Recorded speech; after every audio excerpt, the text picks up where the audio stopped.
How to transfer USDT from Bybit to Bybit for free.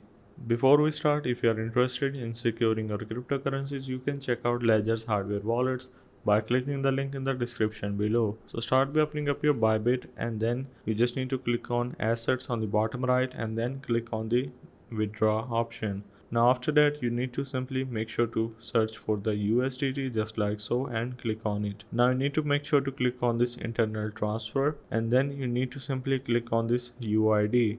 Now after clicking on UID, you need to enter the UID of that particular person that has the Bybit account. Now if you don't know where you can find your UID, you can simply click on your profile and you will gonna see your UID just like that.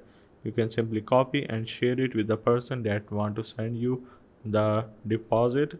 So you just need to again go for the USDT and simply enter the UID of that particular person. Now once you have entered that, you're just gonna need to enter the amount how much you want to go with, and then simply go for the withdraw. As you can see on the bottom right, it is saying zero fee, which is the great thing about transferring from internal transfer option. So that's a way of how you can transfer USDT from Bybit to Bybit with zero fee.